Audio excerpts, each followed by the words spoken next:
Hi, my name is Adam Whitmer. I'm the founder and host of ComplianceCohort.com. This compliance clip is going to talk about the HMDA rate spread term when it's not in whole years and how to use that in relationship to the rate spread calculator. So this is a HMDA topic. Now, the question we have here is this. It says, what term do we use for the rate spread calculator under HMDA if the term isn't in whole years? For example, what if a fixed loan is a 5.5-year loan?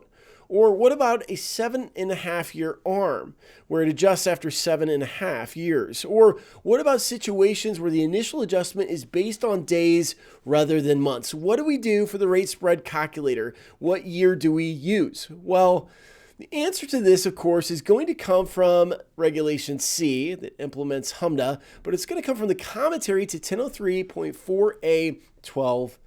This is a section that talks about the rate spread.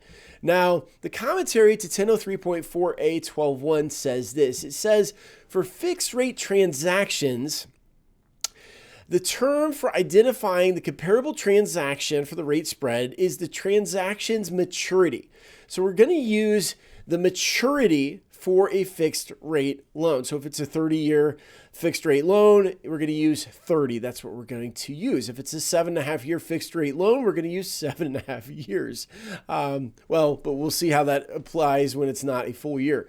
For a variable rate transaction, the term for identifying the comparable transaction or the rate spread is the initial fixed rate period, which is the period until the first scheduled rate adjustment. So for example, 5 years is a relevant term for a variable rate transaction with a 5-year fixed rate introductory period that is amortized over 30 years.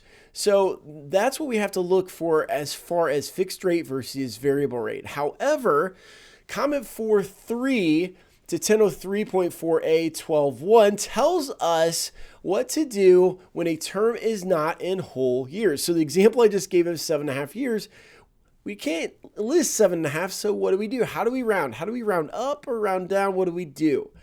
Well, here's what they tell us. They say that when a covered loan's term to maturity, or for a variable rate transaction, the initial fixed rate period is not in whole years, the financial institution uses the number of whole years closest to the actual loan term, or if the actual loan term is exactly halfway between the whole years, by using the shorter loan term. So for example, if a loan term has 10 years and 3 months, the relevant term we use for the rate spread calculator is 10 years. For a loan term of 10 years and 9 months, we round up to 11 years. If a loan term has 10 years and 6 months, it's exactly halfway between the year. We round down to 10 years. Now, they go on and they tell us this. They said, now, if a loan term includes an odd number of days, in addition to odd number of months, the financial institution rounds to the nearest whole month or rounds down if the number of odd days is exactly halfway between 2 months.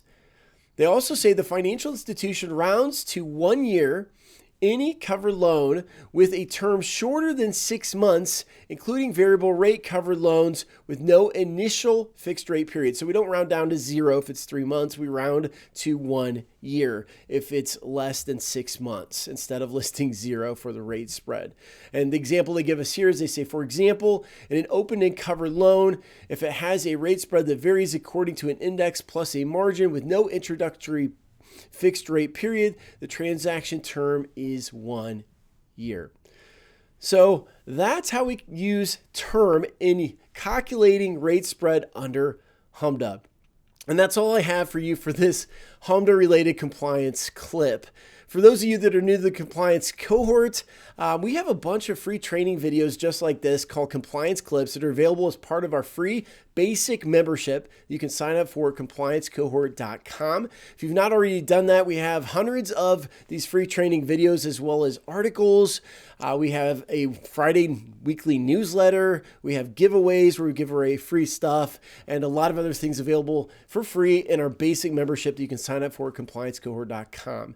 If you're an existing member and you want to take a deeper dive into something like HMDA or any other regulatory topic, you can take a look and see what products are available in our store. store at compliancecohort.com/store, where we have pretty intense deep dive courses on a lot of specific consumer compliance related topics. So take a look at our products in our Compliance Cohort store at compliancecohort.com/store.